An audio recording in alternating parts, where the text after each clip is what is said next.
Yes, उस दिन हमने पढ़ा था इक्वेटोरियल फॉरेस्ट के बारे में पढ़े थे। मैंने आपको बताया था इक्वेटोरियल फॉरेस्ट क्या होते हैं। इक्वेटर के दोनों तरफ, नॉर्थ में और साउथ में, इक्वेटर के आसपास का जो एरिया होता है वो इक्वेटोरियल कहलाता है। उसमें हम रिपब्लिक ऑफ कांगो पढ़े थे, डेमोक्रेटिक रिपब्लिक ऑफ कांगो, जिसको डीआरसी कहा गया था। डीआरसी की लोकेशन 5 डिग्री नॉर्थ, यानी कि अगर एज अ ग्लोब बना के इसे समझते हैं तो ग्लोब में ये इक्वेटर है 0 डिग्री, और 0 के ऊपर 1 2 शुरू होगा जब, तो 5 डिग्री इधर, ठीक है, और 10 डिग्री साउथ में, इतने एरिया के बीच में आपका डीआरसी आता है। ठीक है, ये आपके डीआरसी की लोकेशन है। ठीक, उसके बाद मैंने आपको बताया था इसमें दो the third largest country in Africa in term of area, area के अकॉर्डिंग ये तीसरी बड़ी कंट्री है। सबसे पहले बड़ी कंट्री आपकी आती है सूडान, फिर अल्जीरिया, और थर्ड में आपका डीआरसी आता है। डीआरसी का full form Democratic Republican of Congo है। While 2/3 lies in the southern hemisphere, Kinshasa जो है इसकी कैपिटल है कांगो की, पूछा जाएगा। ओके, मार्गरिटा इसका हाईएस्ट पीक है कांगो का। इसके अलावा यहाँ पर लेक एडवर्ड, लेक किवू और लेक टैंगानिका पाई जाती है। यहाँ पर ये झीलें हैं। Okay, climate, the climate of Democratic Republic of the Congo is generally hot and wait. यहाँ का जो क्लाइमेट है, यानी कि यहाँ का जो मौसम होता है पूरे साल, वो हॉट एंड वेट रहता है। यहाँ पर टेम्परेचर हाई होता है और हाई ह्यूमिडिटी होती है। हाई ह्यूमिडिटी यानी कि यह नमी की मात्रा बहुत ज्यादा रहती है। There is a little variation in the temperature during summer. यहाँ पर समर और विंटर के टेम्परेचर में थोड़ा ही अंतर रहता है। लेंथ, दिन और रात का लेंथ भी इक्वल रहता है, बिकॉज ये इक्वेटर पर है इसलिए। It rain almost every evening, यहाँ पर हर शाम को बारिश होती है, इसीलिए यहाँ के रेनफॉल को 4 o'clock रेनफॉल कहा जाता है। और उस दिन मैंने ऐसा बताया था आपको कि इक्वेटर पर जो इक्वेटर है, जिसको टॉरिड जोन कहते हैं, उसको ट्रॉपिकल जोन भी कहा जाता है। वहाँ की क्लाइमेट को ट्रॉपिकल क्लाइमेट भी कहते हैं। नाइबर, यहाँ पे जो पड़ोसी है इसके, यानी पड़ोसी किसको कहा जाएगा, इसके आसपास कौन, ये जैसे ये डेमोक्रेटिक रिपब्लिकन है डार्क ग्रीन, तो ये लाइट ग्रीन, ये पर्पल, ये येलो, ये बाकी क्या है, ये कौन से देश है, किसके साथ इसकी बॉर्डर शेयर होती है, वो बताया जा रहा है। सेंट्रल अफ्रीका एंड सूडान इसके नॉर्थ में है। युगांडा, रवांडा, तंजानिया, बुरुंडी इसके ईस्ट में है। जाम्बिया, अंगोला इसके साउथ में है, जबकि रिपब्लिक ऑफ कांगो खुद वेस्ट में है। ओके, अब आते हैं रिवर्स पर। रिवर, यहाँ जो रिवर कांगो है, जिसके नाम पर इस देश का नाम कांगो पड़ा है, वो यहाँ की लाइफ लाइन है, यानी इसकी वजह से ही यहाँ पर जीवन है। Okay, the Congo river basin cover the entire country, ये पूरे देश को कवर करती है। कांगो और उसकी ट्रिब्यूटरी है जो बैकबोन है कंट्री की इकोनॉमी और ट्रांसपोर्टेशन की, यानी कि इनकी वजह से पूरे देश को पानी मिलता है, जिस वजह से खेती अच्छी हो पाती है, बाकी काम अच्छा होता है, और इसी के थ्रू यहाँ पर ट्रांसपोर्टेशन भी होता है, यानी आना जाने का काम भी इसके थ्रू किया जाता है। द रिवर कासई, स्मिघा, संघा, उबांगी, आरू, विमी और लुलोंगा यहाँ के रिवर कांगो की सहायक हेल्पर नदियां हैं। ठीक है, ट्रिब्यूटरी है, यानी कि हेल्पर नदियां हैं। The river Congo is the second largest river in Africa after the river Nile. River Nile जो है वो अफ्रीका की सबसे बड़ी नदी है, जिसके बाद आपकी रिवर कांगो आती है। ओके, वेजिटेशन, यहाँ पर कैसे पेड़ पौधे पाए जाते हैं।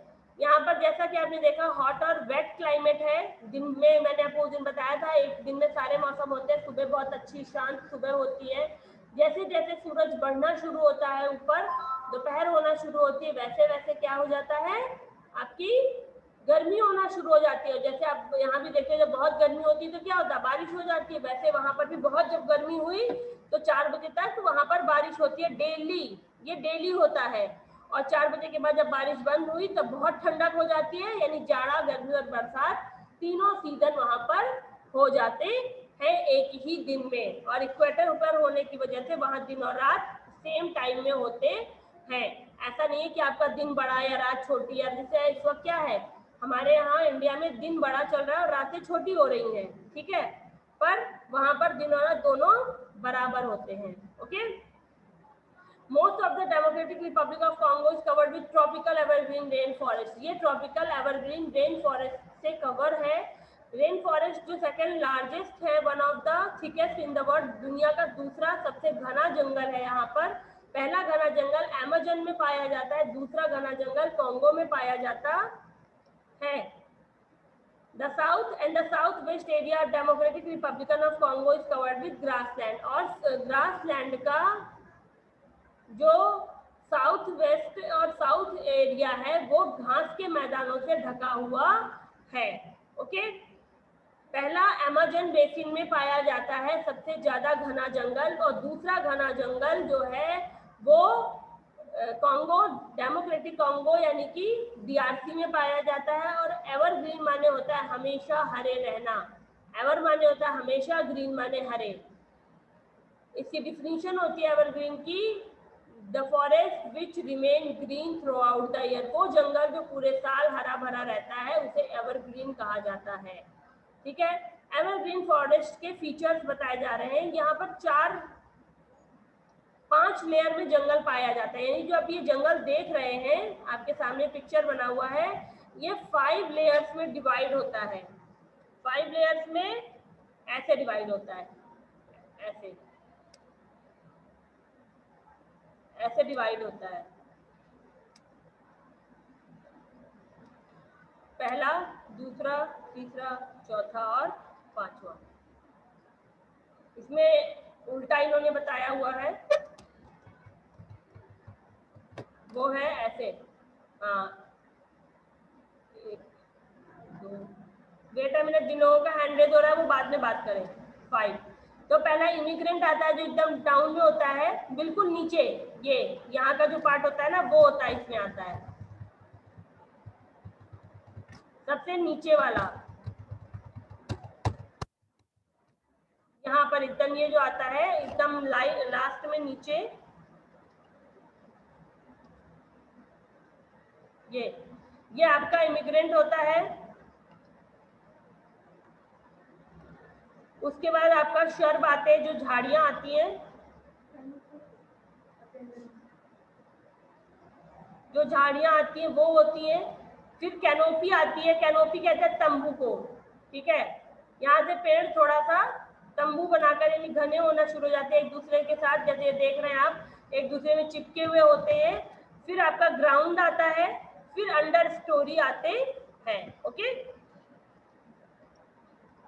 अब इसके बाद है द कैनोपी लेयर। जो कैनोपी होती है इसमें सबसे ज्यादा लंबे पेड़ होते हैं, लॉक विद ईच अदर, और एक दूसरे से चिपके हुए होते हैं, so that the remaining forest does not. Canopy इतना ज्यादा, कैनोपी का मतलब मैंने बताया तंबू होता है, यानी कि पेड़ एक दूसरे से चिपके होते हैं जिस वजह से जंगल में नीचे धूप नहीं आ पाती है। फिर अंडर स्टोरी होता है जिसमें छोटे पेड़ पाए जाते हैं। फिर शर्ब होता है जिसमें आपके झाड़ियां, फर्न और बिल्कुल नए पेड़ पौधे जिनको यंग ट्रीज कहते हैं, यंग माने एकदम छोटे ट्रीज जो होते हैं वो होते हैं। फिर ग्राउंड लेयर आती है जिसमें फर्न, फंगी, मॉसेज यानी काई होती है, ये सारे उगाते हैं जिनको धूप की जरूरत नहीं होती है। एवरग्रीन फॉरेस्ट बहुत ज्यादा घने होते हैं। The leaves are mostly broad, यहाँ की जो पत्तियां होती है वो बहुत चौड़ी होती है। वैक्सी माने मुलायम, जैसे लगता है बहुत चिकनी होती हैं। हेरी, हेरी मीन्स उनमें रोए होते हैं। लेदर लाइक इन टेक्सचर, और छूने में वो जैसे लगता है कोई चमड़ा हो, ठीक है, ऐसा होता है।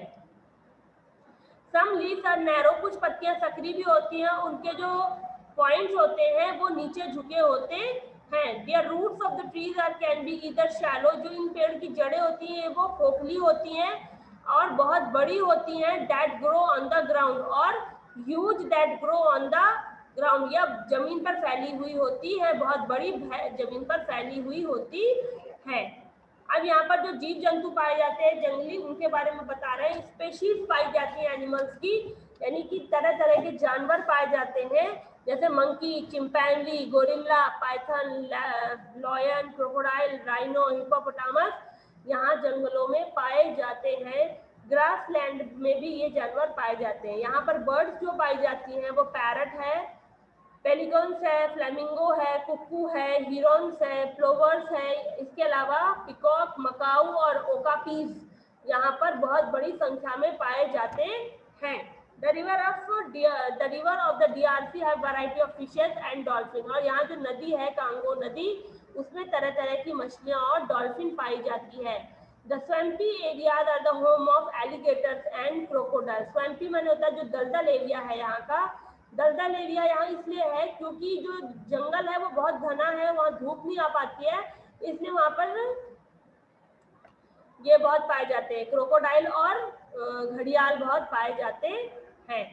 अब यहाँ पर इकोनॉमिक रिसोर्सेज क्या है? इकोनॉमिक माने होता है आर्थिक, और रिसोर्सेज कहते हैं संसाधन को। कैसे वहाँ पर जो लोग रहते हैं वो क्या काम करके अपना जीवन चलाते हैं। फार्मिंग, यहाँ पर खेती करते हैं, पेड़ लगाने, प्लांटेशन एग्रीकल्चर यानी जैसे केला है, अंगूर है, जिनकी पेड़ों के जो पेड़ लगते हैं, जैसे फूल होते, जो फल होते हैं ना, वो सारे प्लांटेशन में होते हैं, प्लांटेशन एग्रीकल्चर होती है। जैसे केले का है, कपास है, आपका कॉफी है, ठीक है, ये सारे जो होते हैं ये यहाँ पर होते हैं।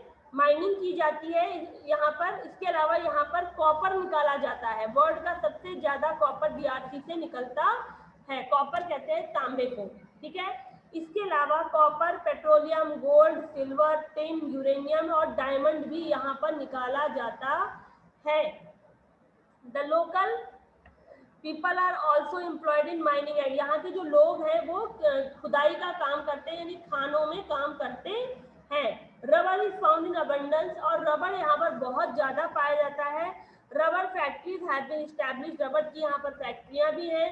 Rubber tyres are exported to other part of the world, और रबर के जो टायर हैं वो यहीं से बनाए जाते हैं और दूसरे देशों को भेजे जाते हैं। एग्रीकल्चर, खेती यहाँ का इम्पोर्टेंट काम है। यहाँ पर जो फसलें होती हैं उनमें कॉफी है, पाम ऑयल है, रबर है, कॉटन है, शुगर है, टी है, कोकोआ है, ये सब उगता है। इसके अलावा फूड क्रॉप, कैश क्रॉप पता है ना, वो फसलें होती हैं जिनको बेचकर पैसा ज्यादा मिलता है। और फूड क्रॉप क्या होती हैं?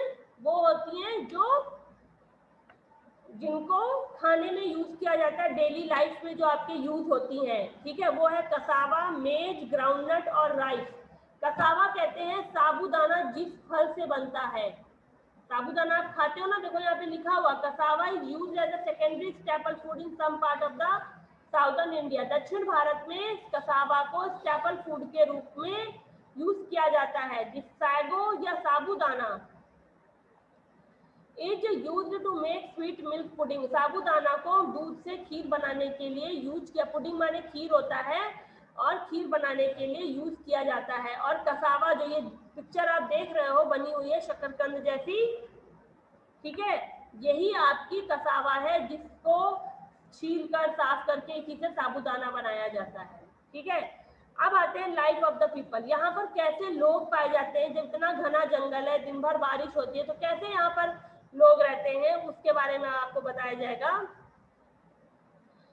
कि the people of the Congo led a tough life, ये बहुत कठिन जीवन जीते हैं। The country of thinly populated, यहाँ पर जनसंख्या बहुत कम पाई जाती है।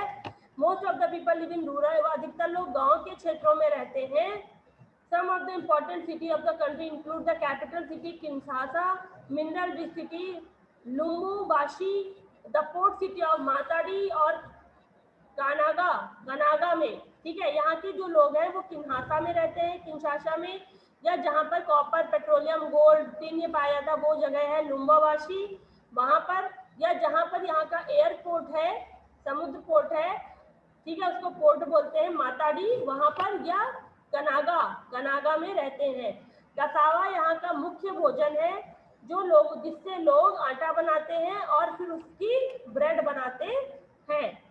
तो यहाँ पर जो लोग पाए जाते हैं वो पिग्मी, यानी कि जो यहाँ आदिवासी पाए जाते हैं वो पिग्मी, बंटू, यानोमामी और हुली है।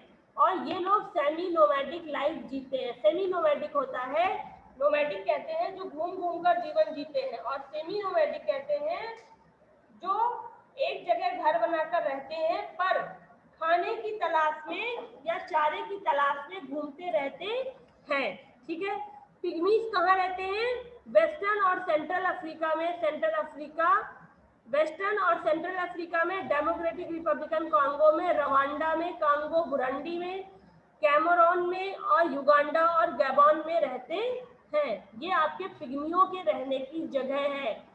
फिर इसके बाद बंटू रिपब्लिकन कॉन्गो में रहते हैं। हुली आपके 65,000 पीपल हैं जो पापुआ में रहते हैं, पापुआ न्यू गुआना में रहते हैं। पापुआ न्यू गुआना एक जगह है अफ्रीका में, वहां पर रहते हैं। और यानोमामी आपके साउदर्न वेनेजुएला और नॉर्दर्न ब्राजील में रहते हैं। ओके, तो क्लास ये थे आपके, ये कहाँ रहते हैं आपने पढ़ा।